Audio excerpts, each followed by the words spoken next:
ಆಕಾಶವಾಣಿ ವಾರ್ತೆಗಳು ಓದುತ್ತಿರುವವರು ಶ್ರೀಲಕ್ಷ್ಮಿ. ಮುಖ್ಯಾಂಶಗಳು: ಭಾರತ ಸ್ವೀಡನ್ ದ್ವಿಪಕ್ಷೀಯ ಸಂಬಂಧ ಕಾರ್ಯತಂತ್ರದ ಪಾಲುದಾರಿಕೆಯಾಗಿ ಉನ್ನತೀಕರಣ, ಪ್ರಧಾನಿಯವರಿಗೆ ಸ್ವೀಡನ್ನ ಅತ್ಯುನ್ನತ ಗೌರವ. 79ನೇ ವಿಶ್ವ ಆರೋಗ್ಯ ಸಭೆ ಜಿನಿವಾದಲ್ಲಿ ಇಂದಿನಿಂದ ಆರಂಭ, ಕೇಂದ್ರ ಆರೋಗ್ಯ ಸಚಿವ ಜೆಪಿ ನಡ್ಡಾ ಭಾಗಿ. ಯುಎಇ ಅಣುಸ್ಥಾವರದ ಮೇಲಿನ ದಾಳಿಗೆ ಭಾರತ ತೀವ್ರ ಕಳವಳ, ರಾಜತಾಂತ್ರಿಕ ಮಾರ್ಗ ಅನುಸರಣೆಗೆ ಕರೆ. ಕೇರಳದ ನೂತನ ಮುಖ್ಯಮಂತ್ರಿಯಾಗಿ ಇಂದು ವಿಡಿ ಸತೀಶನ್ ಪ್ರಮಾಣವಚನ ಸ್ವೀಕಾರ. ಹಾಗೂ ಏಷ್ಯನ್ ವೇಟ್ ಲಿಫ್ಟಿಂಗ್ ಚಾಂಪಿಯನ್ಶಿಪ್ 10 ಪದಕ ಮುಡಿಗೇರಿಸಿಕೊಂಡ ಭಾರತ. ವಾರ್ತೆಗಳ ವಿವರ. 2 ದಿನಗಳ ಅಧಿಕೃತ ಪ್ರವಾಸಕ್ಕಾಗಿ ಸ್ವೀಡನ್ಗೆ ತೆರಳಿರುವ ಪ್ರಧಾನಿ ನರೇಂದ್ರ ಮೋದಿ ನಿನ್ನೆ ರಾತ್ರಿ ಸ್ವೀಡನ್ ಪ್ರಧಾನಿ ಉಲ್ಫ್ ಕ್ರಿಸ್ಟರ್ಸನ್ ಅವರೊಂದಿಗೆ ಉನ್ನತ ಮಟ್ಟದ ದ್ವಿಪಕ್ಷೀಯ ಮಾತುಕತೆ ನಡೆಸಿದರು. ಉಭಯ ದೇಶಗಳ ಬಾಂಧವ್ಯ ವೃದ್ಧಿ ಹಾಗೂ ದೂರದೃಷ್ಟಿಯ ನಾಯಕತ್ವವನ್ನು ಶ್ಲಾಘಿಸಿ ಪ್ರಧಾನಿ ನರೇಂದ್ರ ಮೋದಿ ಅವರಿಗೆ ಸ್ವೀಡನ್ನ ಅತ್ಯುನ್ನತ ಗೌರವವಾದ royal order of the polar star degree commander grand cross ಪ್ರಶಸ್ತಿಯನ್ನು ನೀಡಿ ಗೌರವಿಸಲಾಯಿತು. ಇದು ಪ್ರಧಾನಿಯವರಿಗೆ ಸಂದ 31ನೇ ಅಂತಾರಾಷ್ಟೀಯ ಗೌರವವಾಗಿದೆ. ಈ ಐತಿಹಾಸಿಕ ಭೇಟಿಯ ವೇಳೆ ಉಭಯ ನಾಯಕರು ಭಾರತ ಸ್ವೀಡನ್ ನಡುವಿನ ಬಾಂಧವ್ಯವನ್ನು ಕಾರ್ಯತಂತ್ರದ ಪಾಲುದಾರಿಕೆ ಮಟ್ಟಕ್ಕೆ ಕೊಂಡೊಯ್ಯಲು ಒಪ್ಪಂದ ಮಾಡಿಕೊಂಡಿದ್ದು, ವ್ಯಾಪಾರ, ಹೂಡಿಕೆ, ರಕ್ಷಣೆ ಮತ್ತು ತಂತ್ರಜ್ಞಾನ ಕ್ಷೇತ್ರಗಳಲ್ಲಿ ಸಹಕಾರವನ್ನು ಮತ್ತಷ್ಟು ಬಲಪಡಿಸಲು ನಿರ್ಧರಿಸಿದರು. ಮುಂದಿನ 5 ವರ್ಷಗಳಲ್ಲಿ ಉಭಯ ದೇಶಗಳ ನಡುವಿನ ಆರ್ಥಿಕ ವಿನಿಮಯವನ್ನು ದ್ವಿಗುಣಗೊಳಿಸುವ ಗುರಿಯೊಂದಿಗೆ 2026-2030 ಜಂಟಿ ಕ್ರಿಯಾ ಯೋಜನೆಯನ್ನು ಅಳವಡಿಸಿಕೊಳ್ಳಲಾಯಿತು. ಸ್ವೀಡನ್ನ ಉದ್ಯಮ ಪ್ರಮುಖರನ್ನು ಉದ್ದೇಶಿಸಿ ಮಾತನಾಡಿದ ಪ್ರಧಾನಿ, ಭಾರತದ ಹಸಿರು ಜಲಜನಕ ಮತ್ತು ನಿರ್ಣಾಯಕ ಖನಿಜಗಳ ಮಿಷನ್ ಅಡಿಯಲ್ಲಿ ಹೂಡಿಕೆ ಮಾಡುವಂತೆ ಆಹ್ವಾನ ನೀಡಿದರು. ತಂತ್ರಜ್ಞಾನ ಕ್ಷೇತ್ರದಲ್ಲಿ ಕ್ರಾಂತಿಕಾರಕ ಬದಲಾವಣೆಗಾಗಿ ಜಂಟಿ ಆವಿಷ್ಕಾರ ಪಾಲುದಾರಿಕೆ 2.0 ಅನ್ನು ಪ್ರಾರಂಭಿಸಲಾಯಿತು ಮತ್ತು ಎಐ, 6G ಹಾಗೂ ಕ್ವಾಂಟಮ್ ಕಂಪ್ಯೂಟಿಂಗ್ ಕುರಿತು ಸಂಶೋಧನೆ ನಡೆಸಲು ಜಂಟಿ ವರ್ಚುವಲ್ ವಿಜ್ಞಾನ ಮತ್ತು ತಂತ್ರಜ್ಞಾನ ಕೇಂದ್ರವನ್ನು ಸ್ಥಾಪಿಸಲು ಸಮ್ಮತಿಸಲಾಯಿತು. ರಕ್ಷಣಾ ಕ್ಷೇತ್ರದಲ್ಲಿ ಸ್ವೀಡನ್ ಕಂಪನಿಗಳು ಭಾರತದ ರಕ್ಷಣಾ ಉತ್ಪಾದನಾ ಕಾರಿಡಾರ್ಗಳಲ್ಲಿ ದೀರ್ಘಕಾಲೀನ ಹೂಡಿಕೆ ಮಾಡಲು ಮುಂದಾಗಿವೆ. ಇನ್ನು ಸಾಂಸ್ಕೃತಿಕ ಬಾಂಧವ್ಯದ ಭಾಗವಾಗಿ ರವೀಂದ್ರನಾಥ್ ಟಾಗೋರ್ ಅವರು ಸ್ವೀಡನ್ಗೆ ಭೇಟಿ ನೀಡಿದ ಶತಮಾನೋತ್ಸವದ ನೆನಪಿಗಾಗಿ ಟಾಗೋರ್ ಸ್ವೀಡನ್ ಉಪನ್ಯಾಸ ಸರಣಿಯನ್ನು ಪ್ರಾರಂಭಿಸಿ ಐತಿಹಾಸಿಕ ಹಸ್ತಪ್ರತಿಗಳನ್ನು ವಿನಿಮಯ ಮಾಡಿಕೊಳ್ಳಲಾಯಿತು. ಯುರೋಪಿಯನ್ ಕಮಿಷನ್ ಅಧ್ಯಕ್ಷೆ ಉರ್ಸುಲಾ ವಾನ್ ಡೇರ್ ಲೆಯಾನ್ ಅವರ ಉಪಸ್ಥಿತಿಯಲ್ಲಿ ಭಾರತ ಐರೋಪ್ಯ ಒಕ್ಕೂಟ ಮುಕ್ತ ವ್ಯಾಪಾರ ಒಪ್ಪಂದಕ್ಕೆ ಮತ್ತಷ್ಟು ವೇಗ ನೀಡಲಾಯಿತು. ತಮ್ಮ 5 ರಾಷ್ಟಗಳ ವಿದೇಶಿ ಪ್ರವಾಸದ 4 ಚರಣದ ಭಾಗವಾಗಿ ಪ್ರಧಾನಿ ನರೇಂದ್ರ ಮೋದಿ ಇಂದು ನಾರ್ವೆಗೆ ಭೇಟಿ ನೀಡಲಿದ್ದಾರೆ. ಇದು ಪ್ರಧಾನಿ ಮೋದಿಯವರ ಮೊದಲ ನಾರ್ವೆ ಪ್ರವಾಸವಾಗಿದ್ದು, ಕಳೆದ 43 ವರ್ಷಗಳಲ್ಲಿ ಭಾರತದ ಪ್ರಧಾನಿಯೊಬ್ಬರು ಆ ದೇಶಕ್ಕೆ ನೀಡುತ್ತಿರುವ ಮೊದಲ ಭೇಟಿಯಾಗಿದೆ. ಈ ಪ್ರವಾಸದ ಅವಧಿಯಲ್ಲಿ ಪ್ರಧಾನಿಯವರು ಅಲ್ಲಿನ ರಾಜ 5ನೇ ಹರಾಲ್ಡ್ ಮತ್ತು ರಾಣಿ ಸೋಂಜಾ ಅವರನ್ನು ಭೇಟಿಯಾಗಲಿದ್ದಾರೆ ಹಾಗೂ ನಾರ್ವೆ ಪ್ರಧಾನಿ ಜೋನಸ್ ಗಹಾರ್ ಸ್ಟೋರ್ ಅವರೊಂದಿಗೆ ಉನ್ನತ ಮಟ್ಟದ ದ್ವಿಪಕ್ಷೀಯ ಮಾತುಕತೆ ನಡೆಸಲಿದ್ದಾರೆ.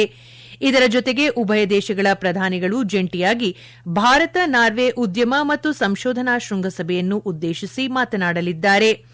ನಾಳೆ 3ನೇ ಭಾರತ ನಾರ್ಡಿಕ್ ಶೃಂಗಸಭೆ ಜರುಗಲಿದ್ದು, ಇದರಲ್ಲಿ ಪ್ರಧಾನಿ ಮೋದಿ ಅವರೊಂದಿಗೆ ನಾರ್ವೆ ಪ್ರಧಾನಿ ಜೋನಸ್ ಗಹಾರ್ ಸ್ಟೋರ್, ಡೆನ್ಮಾರ್ಕ್ ಪ್ರಧಾನಿ ಮೆಟ್ಟೆ ಫೆಡ್ರಿಕ್ಸನ್, ಫಿನ್ಲ್ಯಾಂಡ್ ಪ್ರಧಾನಿ ಪೆಟೀರಿ ಓರ್ಪೋ, ಐಸ್ಲ್ಯಾಂಡ್ ಪ್ರಧಾನಿ ಕ್ರಿಸ್ಟೋರ್ ಫ್ರಾಸ್ಟಾಲ್ ಡಿಟರ್ ಮತ್ತು ಸ್ವೀಡನ್ ಪ್ರಧಾನಿ ಉಲ್ಫ್ ಕ್ರಿಸ್ಟರ್ಸನ್ ಭಾಗವಹಿಸಲಿದ್ದಾರೆ. ಈ ಉನ್ನತ ಮಟ್ಟದ ಶೃಂಗಸಭೆಯು ತಂತ್ರಜ್ಞಾನ, ಆವಿಷ್ಕಾರ, ಹಸಿರು ಇಂಧನ ಪರಿವರ್ತನೆ, ಸುಸ್ಥಿರ ಅಭಿವೃದ್ಧಿ, ರಕ್ಷಣೆ, ಬಾಹ್ಯಾಕಾಶ ಮತ್ತು ಆರ್ಕ್ಟಿಕ್ ಸಂಶೋಧನಾ ವಲಯಗಳಲ್ಲಿ ಭಾರತ ಹಾಗೂ ನಾರ್ಡಿಕ್ ರಾಷ್ಟಗಳ ನಡುವಿನ ಬಾಂಧವ್ಯಕ್ಕೆ ಕಾರ್ಯತಂತ್ರದ ಹೊಸ ಆಯಾಮವನ್ನು ನೀಡಲಿದೆ. ಕೇಂದ್ರ ಆರೋಗ್ಯ ಮತ್ತು ಕುಟುಂಬ ಕಲ್ಯಾಣ ಸಚಿವ ಜಗತ್ ಪ್ರಕಾಶ್ ನಡ್ಡಾ ಅವರು 79ನೇ ವಿಶ್ವ ಆರೋಗ್ಯ ಸಭೆಯಲ್ಲಿ ಭಾಗವಹಿಸಲು ಸ್ವಿಟ್ಜರ್ಲ್ಯಾಂಡ್ಗೆ ತೆರಳಿದ್ದಾರೆ. 6 ದಿನಗಳ ಈ ಕಾರ್ಯಕ್ರಮ ಇಂದು ಜಿನಿವಾದಲ್ಲಿ ಆರಂಭವಾಗಲಿದೆ.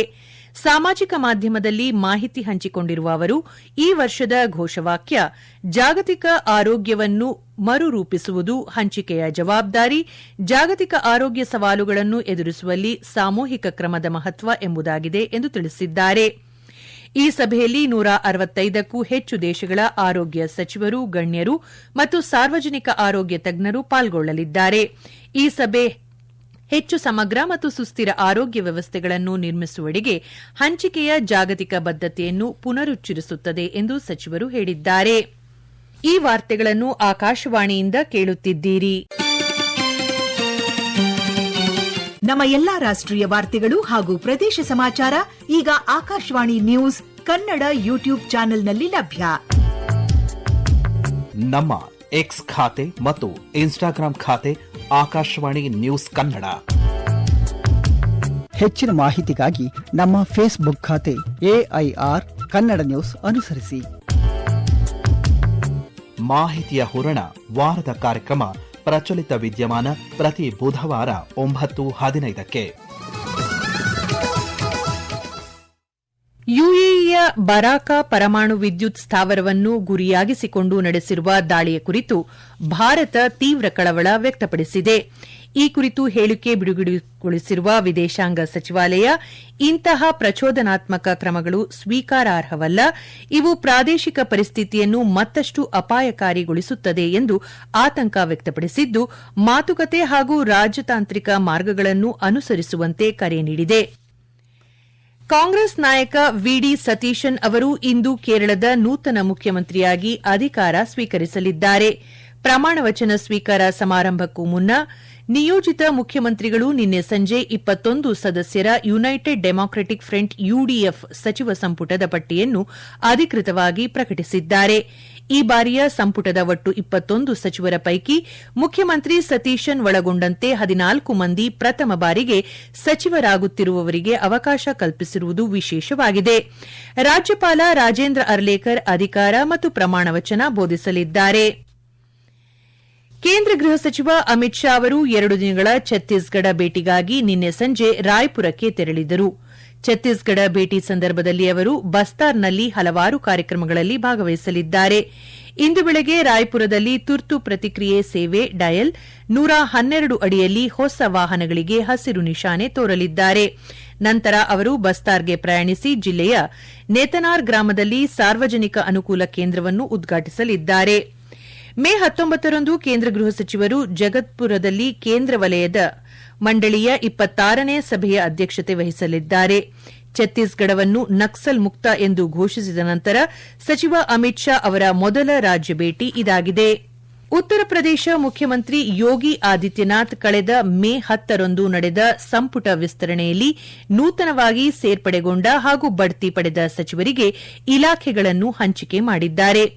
ನೂತನ ಸಂಪುಟ ಸಚಿವರ ಪೈಕಿ ಬಿಜೆಪಿ ಮಾಜಿ ರಾಜ್ಯ ಅಧ್ಯಕ್ಷ ಭೂಪೇಂದ್ರ ಚೌಧರಿ ಅವರಿಗೆ ಅತಿ ಸಣ್ಣ ಮತ್ತು ಮಧ್ಯಮ ಉದ್ಯಮ ಇಲಾಖೆ ಹಾಗೂ ಸಮಾಜವಾದಿ ಪಕ್ಷದಿಂದ ಬಂದಿದ್ದ ಮನೋಜ್ ಕುಮಾರ್ ಪಾಂಡೆ ಅವರಿಗೆ ಆಹಾರ ಮತ್ತು ನಾಗರಿಕ ಸರಬರಾಜು ಇಲಾಖೆಯನ್ನು ವಹಿಸಲಾಗಿದೆ. ಗಾಂಧಿನಗರದಲ್ಲಿ ನಡೆದ 2026ರ ಏಷ್ಯನ್ ವೇಟ್ ಲಿಫ್ಟಿಂಗ್ ಚಾಂಪಿಯನ್ಶಿಪ್ನಲ್ಲಿ ಭಾರತವು 1 ಬೆಳ್ಳಿ ಮತ್ತು 9 ಕಂಚು ಸೇರಿದಂತೆ 10 ಪದಕಗಳನ್ನು ತನ್ನ ಮುಡಿಗೇರಿಸಿಕೊಂಡಿತು. ಇದು ಜಿಯಾಂಗ್ ಶಾನ್ನಲ್ಲಿ ನಡೆದ ಹಿಂದಿನ ಆವೃತ್ತಿಗಿಂತ ದೊಡ್ಡ ಸುಧಾರಣೆಯಾಗಿದೆ. ಅಲ್ಲಿ ಭಾರತ ಪದಕವಿಲ್ಲದೆ ಹಿಂತಿರುಗಿತ್ತು. ಕಾಮನ್ವೆಲ್ತ್ ಕ್ರೀಡಾಕೂಟದ ಕಂಚಿನ ಪದಕ ವಿಜೇತ ಲವ್ಪ್ರೀತ್ ಸಿಂಗ್ ಅಂತಿಮ ದಿನದಂದು ಪುರುಷರ 110 ಕೆಜಿಗೂ ಹೆಚ್ಚಿನ ತೂಕದ ವಿಭಾಗದಲ್ಲಿ 5ನೇ ಸ್ಥಾನ ಪಡೆಯುವ ಮೂಲಕ ಭಾರತದ ಅತ್ಯುತ್ತಮ ಪ್ರದರ್ಶನ ನೀಡಿದರು. ಮಹಿಳೆಯರ 53 ಕೆಜಿ ಸ್ನ್ಯಾಚ್ ಸ್ಪರ್ಧೆಯಲ್ಲಿ ಜ್ಞಾನೇಶ್ವರಿ ಯಾದವ್ ಬೆಳ್ಳಿ ಪದಕ ಗೆದ್ದರು. ಕೋಮಲ್ ಕೋಹರ್ ಮಹಿಳೆಯರ 48 ಕೆಜಿ ವಿಭಾಗದಲ್ಲಿ ಕಂಚಿನ ಪದಕಗಳೊಂದಿಗೆ ಭಾರತದ ಪದಕ ಖಾತೆಯನ್ನು ತೆರೆದರು. ಪುರುಷರ 71 ಕೆಜಿ ವಿಭಾಗದಲ್ಲಿ ಅಜಿತ್ ನಾರಾಯಣ 2 ಕಂಚಿನ ಪದಕಗಳನ್ನು ಗೆದ್ದರೆ, ಮಹಿಳೆಯರ 69 ಕೆಜಿ ಸ್ನ್ಯಾಚ್ ಸ್ಪರ್ಧೆಯಲ್ಲಿ ಹರ್ಜಿಂದರ್ ಕೌರ್ ಕಂಚಿನ ಪದಕ ಗೆದ್ದರು. ಮಹಿಳೆಯರ 77 ಕೆಜಿ ವಿಭಾಗದಲ್ಲಿ ಸಂಜನಾ 3 ಕಂಚಿನ ಪದಕಗಳನ್ನು ತಮ್ಮದಾಗಿಸಿಕೊಂಡರು. ಈಗ ಮತ್ತೊಮ್ಮೆ ಮುಖ್ಯಾಂಶಗಳು. ಭಾರತ ಸ್ವೀಡನ್ ದ್ವಿಪಕ್ಷೀಯ ಸಂಬಂಧ ಕಾರ್ಯತಂತ್ರದ ಪಾಲುದಾರಿಕೆಯಾಗಿ ಉನ್ನತೀಕರಣ, ಪ್ರಧಾನಿಯವರಿಗೆ ಸ್ವೀಡನ್ನ ಅತ್ಯುನ್ನತ ಗೌರವ.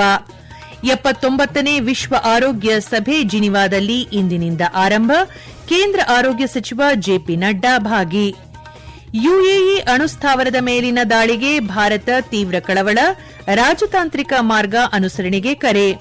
ಕೇರಳದ ನೂತನ ಮುಖ್ಯಮಂತ್ರಿಯಾಗಿ ಇಂದು ವಿಡಿ ಸತೀಶನ್ ಪ್ರಮಾಣವಚನ ಸ್ವೀಕಾರ ಹಾಗೂ ಏಷ್ಯನ್ ವೇಟ್ ಲಿಫ್ಟಿಂಗ್ ಚಾಂಪಿಯನ್ಶಿಪ್ 10 ಪದಕ ಮುಡಿಗೇರಿಸಿಕೊಂಡ ಭಾರತ. ಇಲ್ಲಿಗೆ ವಾರ್ತಾ ಪ್ರಸಾರ ಮುಕ್ತಾಯವಾಯಿತು. ನಮ್ಮ ಮುಂದಿನ ವಾರ್ತಾ ಪ್ರಸಾರ ಮಧ್ಯಾಹ್ನ 12 ಗಂಟೆಗೆ.